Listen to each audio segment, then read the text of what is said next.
The morning sun cast long shadows across the Galactic Military Training Academy's weapons range.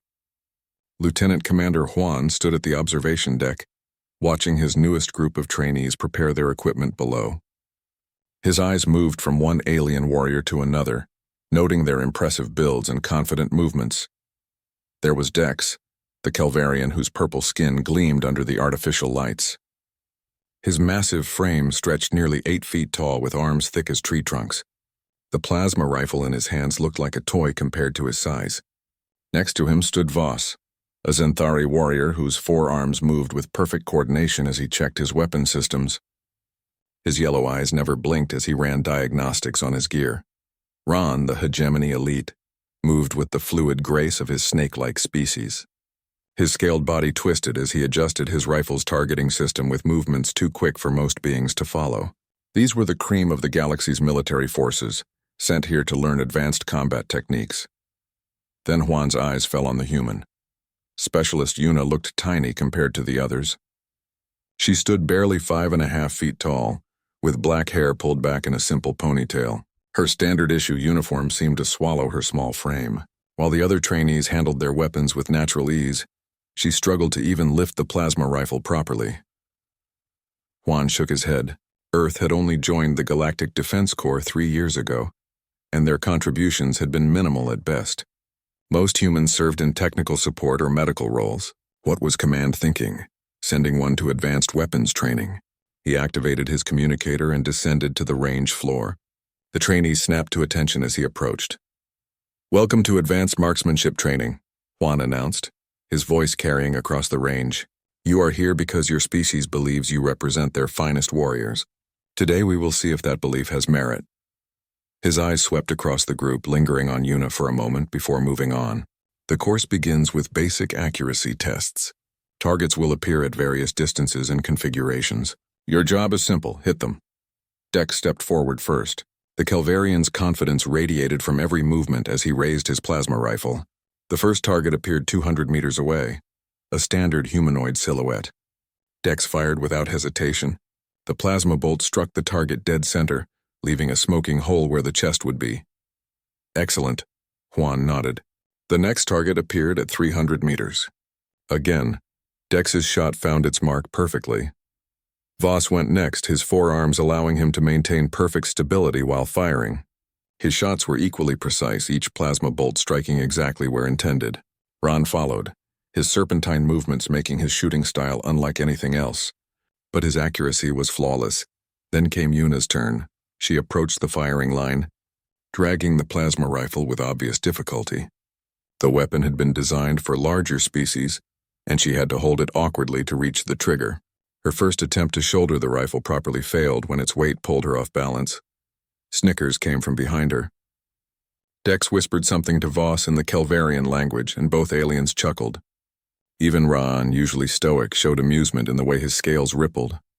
Yuna finally managed to get the rifle into position. The first target appeared. She fired. The plasma bolt went wide, missing by at least 20 meters. She tried to adjust her aim, but the weapon's recoil knocked her backward a step. Her second shot was closer but still missed completely. The third shot hit the target but only clipped the edge of the silhouette's arm. "Pathetic," Dex muttered, loud enough for everyone to hear. Juan watched with growing frustration. This was exactly what he had expected. Humans were simply not built for combat. Their small size, weak muscles, and slow reflexes made them poor candidates for military service. Why was he wasting time with this charade? "Specialist Yuna," he called out, his voice sharp. "Step back." She lowered the rifle, breathing heavily from the effort of handling the oversized weapon. Her face was flushed with embarrassment, but she met his gaze steadily. "Your performance is unacceptable," Juan continued. "This is advanced training for elite warriors. You clearly lack the basic physical capabilities required for this course." The other trainees watched with interest. This was entertainment for them, watching the weak human fail so spectacularly. "Perhaps," Juan said, walking closer to her, "you would be better suited for support roles. The commissary always needs help, or maybe medical assistance. Combat is not for everyone, especially not for those who cannot even hold their weapons properly." Yuna's jaw tightened, but she said nothing. Her dark eyes never left his face. I recommend immediate transfer to non-combat duties, Juan announced to the group. There is no shame in recognizing one's limitations. Humans have their place in the galaxy, but it is not on the battlefield. Dex laughed openly now. Maybe she could carry our ammunition, he suggested. If she can lift it. Voss clicked his mandibles in amusement. Humans are good at following orders. She could polish our weapons.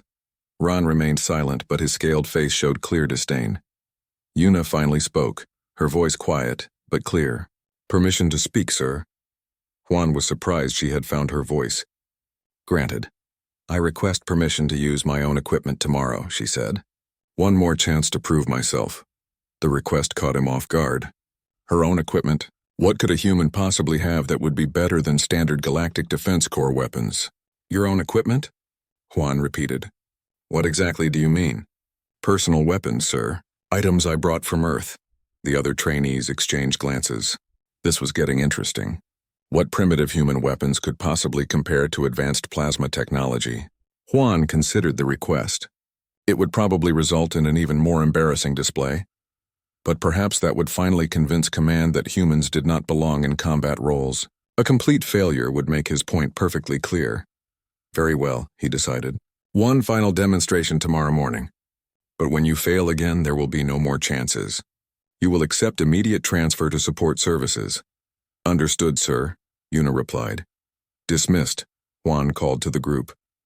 As the trainees filed out, Juan heard Dex talking to the others. This should be amusing. I wonder what ancient human relics she will bring. Perhaps a club or a sharp stick. Their laughter echoed across the empty range as they left. Only Yuna remained behind for a moment, staring at the targets downrange. Then she too turned and walked away, her small figure disappearing into the academy corridors. Juan shook his head and began shutting down the range systems. Tomorrow would end this foolishness once and for all. The human would fail with her primitive weapons, accept her limitations, and move to where she belonged. The galaxy's real warriors would continue their training without further interruption. He had no idea that tomorrow would change everything he thought he knew about humans and warfare. The next morning arrived with thick clouds covering the academy.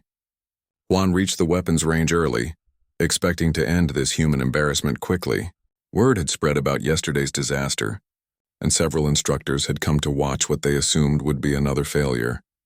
Yuna arrived exactly on time, carrying a black metal case that looked ancient compared to the sleek equipment cases used by other species. The case was scratched and worn with strange symbols carved into its surface.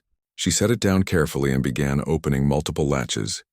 Dex, Voss, and Ron gathered around with the other spectators. The Calvarian warrior was grinning widely, clearly expecting entertainment. What museum did you rob? He asked loudly, drawing laughter from the crowd. Yuna ignored him and continued opening her case. Inside, nestled in foam padding, lay weapons that looked completely different from anything the galaxy used. Where plasma rifles were smooth and curved, these were angular and mechanical. Where energy weapons glowed with power indicators, these were dark metal and wood. She lifted out what appeared to be a rifle, but it was unlike any rifle the aliens had ever seen. It had a long metal barrel, a wooden stock, and mechanical components that clicked when she moved them. Strange symbols were carved along the barrel, and the entire weapon had an aura of deadly purpose despite its primitive appearance. What is that supposed to be? Voss asked, his forearms crossed in amusement. A kinetic rifle, Yuna replied simply. It fires metal projectiles using chemical propulsion. The aliens looked at each other with confusion. Chemical propulsion? Metal projectiles? This sounded like something from the Stone Age of weapons development. Every civilized species had moved beyond such crude methods thousands of years ago. Juan activated the target systems. Same test as yesterday, he announced. Accuracy at increasing distances. The first target appeared at 200 meters. Yuna raised her rifle with movements that were completely different from yesterday. Where she had struggled with the plasma weapon, this rifle seemed to fit her perfectly. She held it with confidence, her body positioned in a way that looked natural and practiced. She fired. The sound was completely different from plasma weapons. Instead of the high-pitched whine of energy discharge, there was a sharp crack that echoed across the range. The target shuddered as something struck it with tremendous force. When the targeting system displayed the results, a moment of silence fell over the watching crowd. Perfect center mass, The metal projectile had punched through the target with devastating precision. Beginner's luck, Dex muttered. The second target appeared at 300 meters. Yuna fired again. Another perfect hit. The third target at 400 meters. Another bullseye. Each shot found its mark with accuracy that matched or exceeded what the alien warriors had achieved the day before. Juan felt his confidence wavering. This was not what he had expected. He activated the moving target system, sending silhouettes racing across the range at high speed. Yuna tracked the first moving target smoothly, leading it perfectly before firing. The projectile caught the target dead center, spinning it around from the impact. She repeated this performance with 3 more moving targets, never missing once. The crowd had gone completely quiet. Impossible, Ron hissed. No primitive weapon should be that accurate. Yuna lowered her rifle and looked at Juan. Should I continue with the other weapons? Other weapons? Juan nodded, too shocked to speak. She reached into her case and withdrew a much smaller weapon, barely larger than her hand. It had a short barrel and what appeared to be a revolving cylinder. The design was even more primitive looking than the rifle. Sidearm, she explained. Effective range up to 50 meters. Juan set targets at 25 and 50 meters. Yuna raised the small weapon with one hand, her stance relaxed and confident. She fired 6 times in rapid succession. Each shot hit its target perfectly, the impacts coming so fast they sounded almost like one continuous explosion. But she was not finished. From her case, she produced what looked like thin metal blades with wrapped handles. The alien stared in disbelief as she hefted one of these primitive knives. Throwing blades, she said. Effective range up to 30 meters. Without any apparent effort, she threw the first blade. It spun through the air and struck a target with a solid thunk, embedding itself deep in the center. 5 more blades followed, each finding its mark with the same devastating accuracy. The aliens were no longer laughing. Even Dex had stopped making jokes, his massive frame tense with something that might have been concern. For her final demonstration, Yuna withdrew something that made the crowd gasp. It was clearly ancient in design, a curved piece of wood connected by what appeared to be a tightened string. She also pulled out a bundle of thin wooden shafts with metal points. Bow and arrows, she said. Human design, approximately 10,000 years old. 10,000 years old? The aliens looked at each other with growing unease. Their most advanced weapons were based on technology barely 3,000 years in development. Yuna selected an arrow and placed it against the string. In one fluid motion, she drew back the string, aimed, and released. The arrow flew across the range faster than many of the aliens could track, striking the distant target with perfect accuracy. She repeated this ancient ritual 5 more times. Each arrow found its target. Each shot demonstrated a level of precision that rivaled the most advanced targeting systems in the galaxy. When she lowered the bow, the silence stretched on for long moments. Finally, Commander Thiak of the Draconian Empire, who had arrived to witness what he expected to be a human failure, stepped forward. How? He demanded. These weapons have no targeting computers, no guidance systems, no advanced materials. How do you achieve such accuracy? Yuna looked at him with calm eyes. Practice, she said simply. Human warriors train with these weapons from childhood. We learn to aim with our eyes, to feel the weapon's balance, to account for wind and distance and target movement. We do not rely on machines to tell us where to shoot. She began packing her weapons back into their case. On my world, we have been perfecting these techniques for thousands of years. Every human child learns to hunt, to fight, to survive. We do not have the luxury of energy weapons or targeting computers. We have only our skills. Juan found his voice at last. But these are primitive weapons. Surely they cannot be as effective as modern plasma rifles. Yuna closed her case and looked at him directly. Yesterday I missed because I was using your weapons. Tools designed for your bodies, your fighting styles, your way of thinking. Today I used human weapons designed for human hands and human tactics. She picked up her case. Permission to continue training, sir? Juan nodded slowly, his mind reeling with implications he was only beginning to understand. Around him, the galaxy's finest warriors watched the small human walk away, their confidence shaken for the first time in their lives. None of them would ever look at humans the same way again. News of Yuna's performance spread through the academy like wildfire.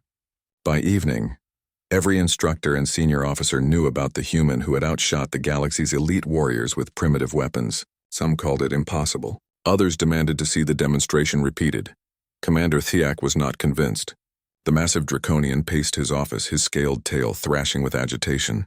As one of the most decorated warriors in galactic history, he had seen many impressive shooting displays. But shooting stationary targets was not real combat. The next morning, Thiak arrived at the training complex with a proposal that would settle the matter once and for all. He found Juan in the observation deck, still trying to process what he had witnessed the day before. "Commander," Thiak announced, his voice rumbling like distant thunder, "I challenge the validity of yesterday's demonstration." Juan looked up from his reports. "Sir, target practice means nothing," Thiak continued. "Any warrior can hit a motionless target given enough attempts. Real combat is different. Real combat involves moving enemies, limited ammunition, time pressure, and life or death decisions." The Draconian's yellow eyes gleamed with confidence. "I propose a formal challenge. Combat simulations using our most advanced battle chambers. If this human is truly as skilled as she appears, she should be able to handle real combat scenarios." Word of the challenge reached Yuna during her morning meal. She sat alone in the academy cafeteria, as she had every day since arriving. The other trainees avoided her table, unsure how to react to someone who had so dramatically exceeded their expectations. Dex approached her table, his massive frame casting a shadow over her food. The Calvarian's expression was different from before, less mocking but still skeptical. "Human," he said, his voice carefully neutral. "Commander Thiak wishes to test you in combat simulation. This is not target practice. This is war." Yuna looked up at him calmly. "What kind of simulation?" "Urban combat," Dex replied. "Multiple hostiles, civilian protection requirements, limited ammunition, time constraints. The scenario was designed by Calvarian military strategists to test our finest warriors. Most candidates fail," she nodded slowly. "When?" "This afternoon." "But human," Dex leaned closer. "These simulations are based on real battles. Warriors have been injured, even killed, when safety systems failed. Are you certain you wish to proceed?" Yuna met his gaze steadily. "Yes. The combat simulation chamber was the Academy's most advanced training facility. Holographic projectors could create entire cities, complete with buildings, civilians, and hostile forces that moved and reacted like living beings. Pain simulators ensured that mistakes had consequences without causing permanent harm." A crowd gathered in the observation deck. Word had spread beyond the Academy, and officers from multiple species had arrived to witness this unusual test. Some came expecting to see human limitations exposed. Others hoped to understand how such primitive weapons could be so effective. Commander Thiak stood at the control station, reviewing the scenario parameters. "The simulation is based on the Battle of Kelvara Prime," he announced to the gathered observers. "Urban environment, multiple hostile forces, civilian evacuation requirements. The candidate must neutralize all threats while protecting non-combatants." He looked down at Yuna, who was checking her weapons in the preparation area. "Standard ammunition limits apply. When your weapons are empty, they stay empty. No resupply during the scenario." Yuna nodded her understanding. She had selected her rifle, sidearm, and several throwing knives. A small pack contained additional ammunition, but not much. The scenario was designed to test resource management as much as combat skills. The simulation chamber activated, and suddenly Yuna found herself standing in a war-torn city street. Buildings rose around her, their walls scarred by weapons fire. Smoke drifted through the air and the sound of distant explosions echoed between the structures. Her mission briefing appeared in her field of vision.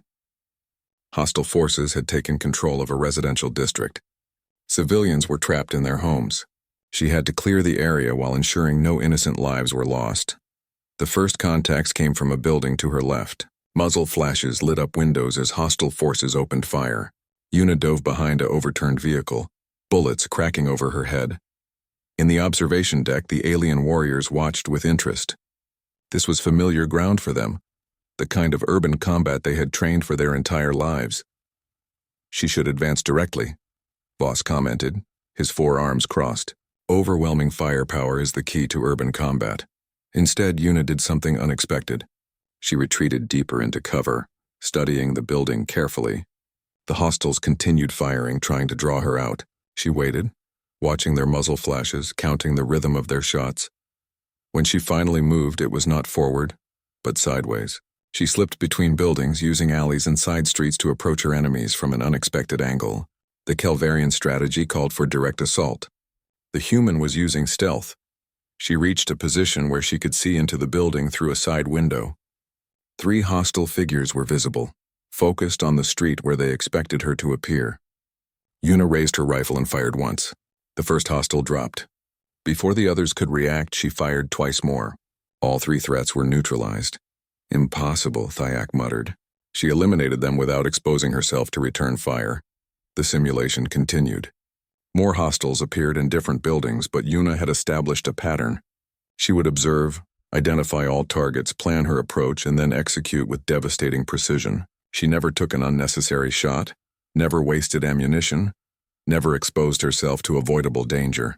What impressed the observers most was how she handled the civilian protection requirements. Where alien warriors typically secured civilians by establishing protective positions, Yuna found ways to eliminate threats without putting non-combatants at risk. She used the urban environment itself as a weapon, finding angles and approaches that the simulation's designers had never considered. 20 minutes into the scenario, she encountered the final challenge. A group of hostiles had taken civilians hostage in a building's central courtyard. Standard military doctrine called for either a direct assault with acceptable civilian casualties or a lengthy negotiation process. Yuna chose neither option. She used her throwing knives to create a distraction, drawing the hostiles' attention in one direction while she approached from another. When she struck, it was with surgical precision. Each shot was placed to neutralize threats without endangering the civilians they held. The simulation ended with all hostiles eliminated, all civilians rescued, and Yuna still having ammunition remaining. Her performance exceeded every parameter the scenario was designed to measure. In the observation deck, silence stretched on for long moments. Finally, Commander Thyak spoke, his voice thoughtful. "How did you know to approach from the eastern alley during the 3rd engagement?" Yuna looked up at the observation window. The hostiles were expecting a frontal assault. Their positions were optimized for that approach. The eastern route was longer, but provided better cover and multiple escape routes if needed. "That route was not part of standard tactical doctrine," Thyak replied. "How did you identify it?" "I looked at the terrain and thought about what I would do if I were the defender," Yuna said simply. "Then I did something different." Dek stepped forward, his expression troubled. "Human, that was not standard military tactics. What training prepared you for such approaches?" Yuna considered her answer carefully. "On Earth we call it guerrilla warfare. When you are smaller and weaker than your enemy, you cannot fight the way they expect. You must be smarter, more creative, more adaptable." She looked around at the assembled alien officers. "Every human child learns these principles. We are taught to think like prey that has learned to hunt." The implications of her words settled over the crowd like a heavy weight. These beings had achieved galactic dominance through superior technology and physical capabilities. The idea of warfare based on cunning rather than strength was alien to them. Commander Thyak deactivated the simulation controls and turned to face the assembled officers. "It appears," he said slowly, "that we have underestimated what humans bring to galactic military doctrine." As Yuna gathered her equipment, she could feel the changed atmosphere around her. The mockery was gone, replaced by something between respect and uneasiness. She had not just passed their test. She had revealed that human warfare was fundamentally different from everything the galaxy thought it understood about combat. The success in the urban combat simulation only seemed to fuel the alien officers' determination to find Yuna's limits. Each species wanted to prove that their particular style of warfare could expose human weaknesses. What had begun as dismissal had transformed into something more serious, a systematic testing of human military capabilities. Commander Vex, the Academy's supreme commander, arrived 3 days later. The elderly Zenthari had fought in more interstellar conflicts than any living being. His presence meant the testing had reached the highest levels of military command. "The Calvarian simulation was impressive," Vex announced during the morning briefing, "but each species brings unique challenges to warfare. We will test the human against all major military doctrines used in galactic combat." Yuna stood at attention with the other trainees, but she could feel the weight of dozens of eyes upon her. Representatives from every major military power in the galaxy had gathered to observe these tests. What had started as advanced weapons training had become something unprecedented in galactic history. The first new challenge came from the Zenthari themselves. Their simulation was based on long-range engagements across impossible terrain, mountains, deep valleys, and hostile weather conditions that would test both marksmanship and survival skills.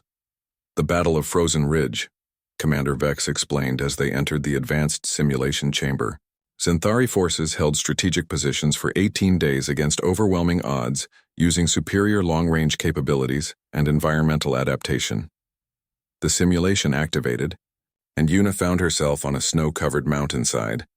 The wind howled around her, and visibility was limited by blowing snow. Her mission was to advance up the mountain and neutralize enemy positions while dealing with altitude, cold, and terrain that would challenge even the hardiest warriors. The Zenthari warriors in the observation deck expected to see the human struggle with the environmental conditions.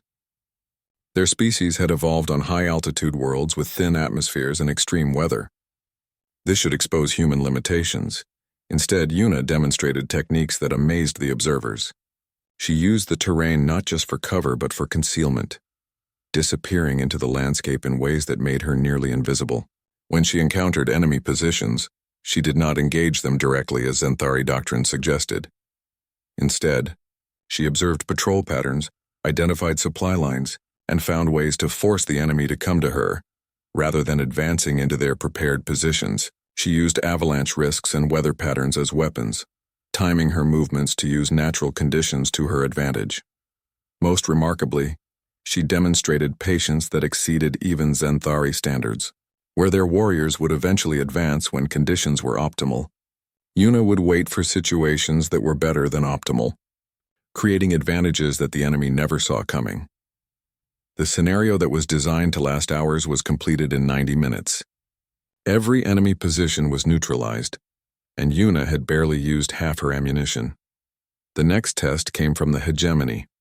The representative, Admiral Kess, designed a stealth and infiltration scenario based on their most advanced techniques. The hegemony were masters of moving unseen, striking without warning, and disappearing before retaliation was possible. The night of silent thunder, Admiral Kess announced with pride. Our forces infiltrated and destroyed an entire enemy command structure without being detected until the mission was complete. This requires perfect timing, absolute silence, and split-second decision-making. The simulation placed Yuna in a heavily guarded facility, multiple layers of security, patrol schedules that overlapped perfectly, and sensor systems that could detect the slightest mistake. Her mission was to reach the central command center, plant a device, and escape without raising any alarms. The hegemony delegation watched with confidence. Their species had perfected stealth operations over thousands of years. Surely this would reveal human limitations in patience and precision. Yuna approached the challenge with techniques that bewildered the observers. Where hegemony stealth relied on advanced technology and natural physical advantages, she used psychological understanding of guard behavior, environmental manipulation, and improvised tools created from materials found within the facility itself. She did not just avoid the guards. She learned their personalities, their habits, their small lapses in attention. She turned their own security measures against them, using their protocols to create blind spots and opportunities that had never existed before. When she reached the command center, instead of simply planting the device and leaving, she spent additional time gathering intelligence that had not been part of the mission parameters. She completed the primary objective and added value that no one had thought to request. Her escape route was completely different from her infiltration path, using methods that would have been impossible for the original hegemony operation, but were perfectly suited to human capabilities. The final test came from the Draconians, and Commander Thyak had designed this one personally. It was based on sustained combat operations, testing endurance, resource management, and the ability to maintain effectiveness over extended periods. The Siege of Iron Gate, Thyak explained with grim satisfaction. 72 hours of continuous combat against waves of enemies. Limited supplies, no reinforcement, no retreat. This will test human endurance against draconian standards. The Draconians were legendary for their ability to fight without rest. their massive frames capable of sustaining combat operations that would exhaust other species. If anything could expose human physical limitations, this would be it. The simulation began with Yuna defending a strategic position against seemingly endless waves of attackers. The alien observers expected to see her tire quickly, her small human frame unable to match draconian endurance. Instead, they witnessed something that changed their understanding of warfare itself. Yuna did not try to match draconian endurance. Instead, she fought smarter, conserving energy while maximizing effectiveness. She used battlefield preparation to create advantages before the fighting began. She established supply caches, prepared defensive positions, and created contingency plans for multiple scenarios.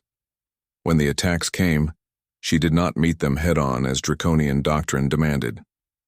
She used harassment tactics, mobile defense, and psychological warfare to exhaust her enemies before they could reach her positions. Most importantly, she demonstrated the human concept of defensive depth. Rather than holding a single position at all costs, she gradually fell back through prepared positions, making each withdrawal more costly for the attackers than holding would have been. After 12 hours of simulation, the computer-controlled attackers had suffered massive casualties while Yuna remained combat effective with supplies intact. The observers realized that the human was not trying to survive 72 hours of combat. She was winning a war of attrition using tactics none of them had ever encountered. Commander Vex called a halt to the simulation early. "Enough," he announced. "We have seen sufficient demonstration." As Yuna emerged from the simulation chamber, the assembled officers looked at her with expressions ranging from awe to concern. In 4 different scenarios, designed to test the galaxy's most advanced military doctrines, she had not just succeeded but had demonstrated approaches that revolutionized their understanding of each combat style. "How?" Commander Vex asked simply. Yuna considered her answer carefully. Each scenario was based on how your species would approach the problem. But humans learned warfare differently. We had to fight against enemies with every possible advantage, using every possible technique, constantly adapting to survive. She looked around at the assembled alien officers. "What you call advanced tactics, we call basic survival skills. Every human learns them because on our world, only the innovative fighters lived long enough to teach the next generation." The silence that followed was heavy with implication. For the first time in galactic history, a species had demonstrated military capabilities that exceeded the established powers not through superior technology or physical advantages, but through superior understanding of warfare itself. Commander Vex spoke quietly to his staff officers, and Yuna caught fragments of their conversation. Words like paradigm shift and complete reevaluation and strategic implications drifted across the room. She gathered her equipment and prepared to leave, but Vex's voice stopped her. "Specialist Yuna," he said formally, "report to my office tomorrow morning. We need to discuss your future role in this academy." As she walked back to her quarters, Yuna realized that her simple request to prove herself had become something much larger. The galaxy was about to discover that humanity brought more than just numbers to galactic civilization. They brought thousands of years of military innovation born from necessity, cunning born from survival, and tactical thinking that no other species had ever needed to develop. The real test was just beginning. Commander Vex did not waste time with pleasantries when Yuna reported to his office the next morning. The elderly Zenthari stood before a massive holographic display showing tactical formations that she did not recognize. "Specialist," he began without looking away from the display, "your performance has created a situation that extends far beyond this academy. Military commands across the galaxy are demanding explanations for tactics they have never encountered." He finally turned to face her, his 4 eyes studying her with intense focus. "Some believe your successes are flukes. Others fear they represent a fundamental shift in galactic military balance. I have been ordered to settle this matter definitively." Yuna remained at attention, waiting for him to continue. "One final test," Vex announced. "Not a simulation this time, but a live exercise against our most elite forces. You will face actual opponents in real terrain with genuine consequences." The holographic display shifted to show an aerial view of rugged countryside. "The Academy maintains a training ground 30 kilometers from here. Varied terrain, actual buildings, real equipment. You will participate in a capture the flag exercise against our champion Team Yuna studied the terrain display. "How many opponents, sir?" 12Vex replied. "The absolute best graduates from the last 5 years. Each one represents their species' finest military traditions." Dex leads the team, along with Voss, Ron, and 9 others equally skilled. He manipulated the display to show more detail. They will have full equipment loadouts, communication systems, and tactical support. You will have your personal weapons and whatever supplies you can carry. The challenge was enormous. 12 elite warriors with superior equipment against 1 human with primitive weapons. But something in Vex's expression suggested there was more to this test than simple odds. "Sir," Una said carefully. "What are the actual objectives?" Vex smiled. The first time she had seen him show any emotion. "Intelligent question. Their objective is to capture you alive and retrieve their flag from your position. Your objective is to avoid capture and take their flag." He paused, studying her reaction. "The exercise begins at dawn tomorrow and continues until one side achieves victory or 72 hours pass. There are no other rules." That evening, Una prepared her equipment with unusual care. The real test was not about proving herself anymore. It was about demonstrating what humans could contribute to galactic military doctrine. Everything she had learned on Earth, every lesson passed down from generations of human warriors, would be put to its ultimate test. She packed light, choosing mobility over firepower. Her rifle and sidearm, throwing knives, basic survival gear, and something special she had not used in the previous tests. Human military engineering supplies. Small explosive charges, tripwires, and chemical compounds that could be combined to create various effects. The champion team gathered in the equipment bay, their confidence obvious. Dex wore full Calvarian combat armor that made him look even more massive than usual. Voss had equipped himself with 4 different weapon systems, 1 for each arm. Ron's equipment included stealth systems that made him nearly invisible. 12 against 1 seems unfair," one of the champions commented loudly. "Perhaps we should give the human a head start." Dex shook his massive head. "No mercy. If she is as dangerous as the simulations suggest, we will need every advantage." At dawn, both sides were transported to opposite ends of the training ground. Una found herself alone in dense forest with open grassland, rocky hills, and a small abandoned town between her and the enemy flag position. Her own flag was planted on a hilltop with good visibility in all directions but limited cover. The smart tactical choice would be to defend her position and force the enemy to come to her. Instead, Una did something that no military academy in the galaxy taught. She abandoned her flag entirely and went hunting. Human military doctrine, developed over millennia of warfare against impossible odds, taught that the best defense was often a devastating offense. Rather than wait for 12 elite warriors to coordinate an attack against her, she would disrupt their plans before they could form. She moved through the forest using techniques her species had perfected over thousands of years. Not just stealth, but battlefield awareness that came from evolutionary pressure. Humans had survived as both predators and prey, developing senses and instincts that more technologically advanced species had never needed. The champion team's first mistake was assuming she would fight defensively. They spread out in a classic search pattern, intending to locate her position and then coordinate an overwhelming assault. This played perfectly into human tactical thinking. Una found Ron first, the hegemony stealth specialist moving carefully through tall grass. His invisibility systems were perfect, but they did not hide the small disturbances he created as he moved. Grass that bent differently, insects that reacted to his presence, soil compression patterns that human eyes could read. She eliminated him with a single throwing knife before he even knew she was there. 1 down, 11 to go. Her next target was a Xanthari warrior moving along a ridgeline using elevation for better observation. The alien's 4 eyes gave him superior visual coverage, but he was looking for threats at ground level. Una approached from above, using terrain features the alien doctrine had not trained him to consider. The second elimination was equally silent. 10 opponents remaining, but now she faced a new challenge.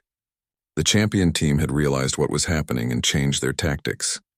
Instead of spreading out to search for her, they were consolidating into defensive positions, forcing her to come to them.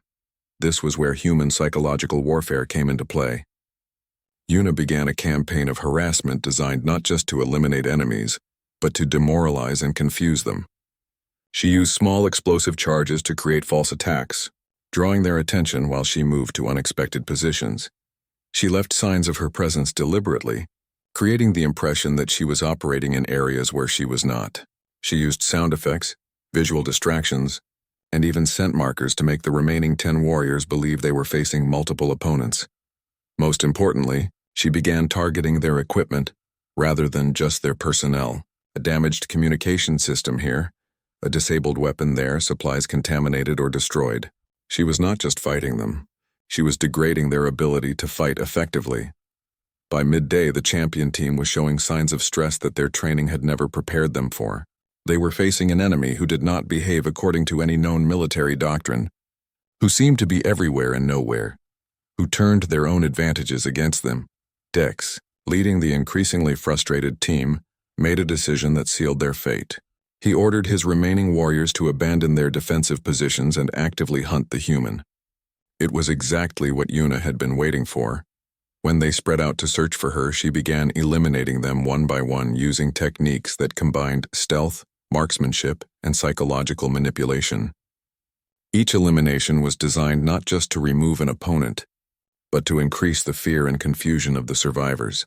She used the abandoned town as a killing ground, turning buildings into traps and choke points. She employed guerrilla tactics that made every shadow a potential threat, every sound a possible attack. The champion team, trained in honorable combat between equals, found themselves fighting an enemy who used every possible advantage.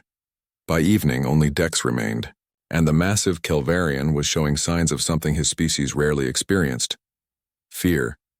He had watched his entire team eliminated by an enemy who fought like no opponent he had ever imagined. The final confrontation came as the sun was setting. Dex had barricaded himself in the town's central building, determined to make his last stand. But Yuna did not assault his position directly. Instead, she waited until darkness fell and then used fire as a weapon, igniting the building's wooden sections to force him out. When he emerged, coughing and disoriented, she was waiting with her rifle ready.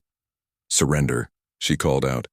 "And I will let you live." Dex, massive and proud, raised his plasma rifle instead, but his hands were shaking from exhaustion and stress and his shot went wide.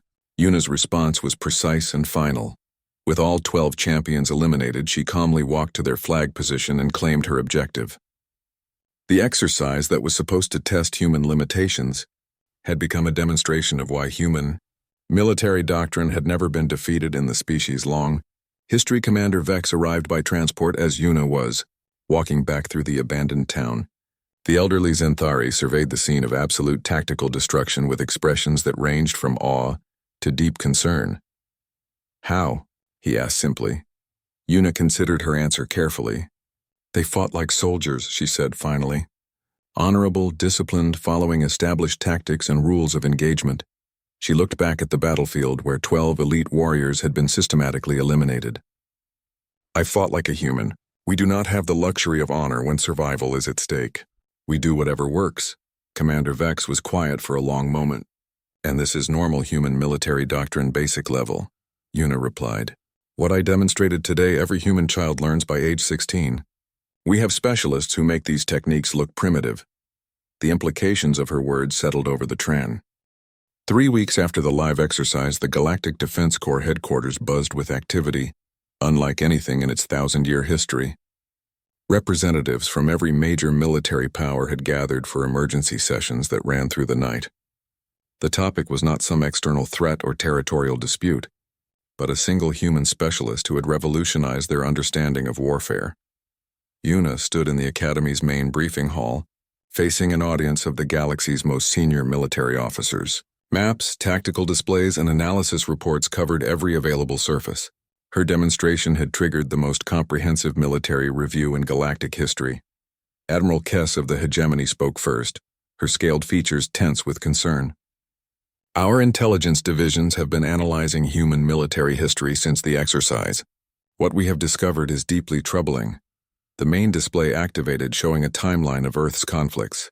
This species has been continuously at war for over 5,000 documented years. Not occasional conflicts between nations, but constant warfare involving every possible terrain, technology level, and tactical situation. Murmurs of disbelief rippled through the assembled officers. Most galactic species had achieved peace within their own worlds before reaching space. The idea of millennia of uninterrupted warfare was almost incomprehensible. Commander Thiak stood, his massive draconian frame dominating the speaking area. More concerning is the escalation pattern. Each human conflict introduces new weapons, new tactics, new levels of destruction.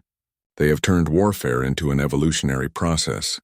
The display shifted to show human weapons development, chemical weapons, biological warfare, nuclear capability, psychological operations, guerrilla tactics, urban warfare, information warfare. Every method of combat ever conceived, they have not just studied but perfected through practical application. General Voss of the Zenthari Military Command added his analysis. Our tactical computers have been running simulations based on documented human conflicts. The results are unanimous. Human military doctrine represents the most advanced warfare theory in known galactic history. The silence that followed was profound. These were beings who had conquered star systems, built galactic empires, and considered themselves the ultimate military powers. To learn that a newcomer species had capabilities beyond their understanding was a paradigm shift of unprecedented magnitude. Commander Vex rose from his position at the head table. The question before us is simple. What do we do with this information? Admiral Kess provided the answer many were thinking. Some of my advisors recommend immediate military action against Earth before human capabilities can be fully deployed throughout their expanding colonies. The suggestion sparked heated discussion among the assembled officers. Fear was driving some toward preemptive action, while others argued for diplomatic approaches.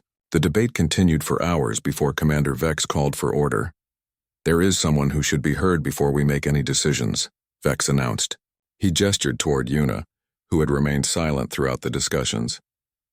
Specialist, you have heard our concerns. What is humanity's position regarding galactic military balance? Una stood facing the most powerful military leaders in known space. Her voice was calm and clear as she addressed their fears directly. Honorable commanders, you speak of human military capabilities as if they are a threat to galactic peace, but you misunderstand our fundamental nature. She activated a personal display device, showing images from Earth's recent history. Yes, humans have fought continuously throughout our history. But observe the pattern more carefully. Every major human conflict has ended with the combatants eventually becoming allies. The images showed former enemies working together, ancient rivals becoming trading partners, conquered peoples becoming citizens with equal rights. Humans do not fight to dominate. We fight to survive, to protect our values, and ultimately to find peaceful solutions through strength. She faced Admiral Kess directly. You fear that human military doctrine represents a threat to existing powers. The reality is different. Humans seek to contribute to galactic security, not to overthrow it, Commander Thiak interrupted. But your capabilities exceed our own.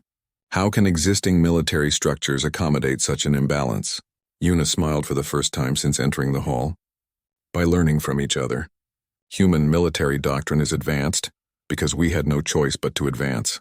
But we have much to learn from galactic technology, resources, and coordination systems. She gestured toward the assembled officers. Every species here has military strengths that humans could never match through individual effort. Kelvarian physical superiority, Zenthari endurance, hegemony stealth capabilities, draconian resilience. Combined with human tactical innovation, we could create military capabilities that exceed anything any single species could achieve. The concept was revolutionary. Instead of seeing human capabilities as a threat, they could be integrated into existing structures to create something greater than the sum of its parts. General Voss spoke thoughtfully. You propose joint training programs? Shared tactical development? More than that, Una replied. Complete integration. Human advisors working with your strategists, your officers training in human tactical schools. New military doctrines that combine the best of all galactic civilizations. Commander Vex leaned forward with interest. And humanity would be willing to share these capabilities freely? We already are, Una pointed out. Everything I demonstrated here was freely shared with your observers. Human military philosophy has always been that techniques are only valuable when they are used to protect those who cannot protect themselves. Over the following hours, the discussion shifted from fear and suspicion to practical planning. Military exchange programs were proposed, joint training facilities designed, and new command structures developed to integrate human tactical thinking with existing galactic military resources. Lieutenant Commander Juan, who had dismissed Yuna on the range just weeks earlier, was placed in charge of developing the new integration programs. His first assignment was to work with Yuna in designing training courses that would teach alien officers to think like human tacticians. "I owe you an apology," Juan said privately as the formal meetings concluded. "I judged based on appearances rather than capabilities." Yuna shook her head. "You judged based on the information available to you. No apology is needed. But I do have a condition for accepting the instructor position." "Name it." "No more dismissing species based on physical appearance or technological level," she said firmly. "Every civilization has something valuable to contribute to galactic security. Our job is to find those contributions and integrate them effectively." Juan nodded agreement. "Understood. When do we begin?" "Tomorrow," Yuna replied. "I have a list of human military specialists who are eager to share their knowledge with galactic forces, and I want to learn everything possible about alien tactical thinking." As the representatives prepared to return to their respective commands, the atmosphere had shifted completely from the morning's tensions. Fear had been replaced by excitement about new possibilities. Suspicion had given way to collaborative planning. 6 months later, the first joint human-alien military units graduated from the redesigned academy. These forces combined human tactical innovation with alien physical and technological advantages, creating military capabilities that revolutionized galactic defense doctrine. Yuna stood on the same weapons range where Juan had once dismissed her, watching new recruits from a dozen species learning to use both advanced energy weapons and primitive human kinetic firearms. The combination was devastatingly effective. "Any regrets?" Juan asked, joining her observation of the training. Yuna smiled as she watched a Kelvarian warrior successfully employ human guerrilla tactics, while a human recruit mastered Zenthari long-range techniques. "Only that it took so long to get here." The transformation was complete. The woman who had been dismissed on the range for her apparent weaknesses had become the architect of a new era in galactic military doctrine. She had not just left the galaxy's warriors eating dust, she had shown them how to become something greater than they had ever imagined possible. In the end, the greatest human military victory was not defeating the galaxy's champions, but teaching them to fight like humans while learning to fight like aliens. The combination promised a level of galactic security that no single species could have achieved alone. The age of integrated warfare had begun, and humanity had found its place not as conquerors, but as teachers of the most ancient and essential skill in the universe, the art of survival through superior tactical thinking.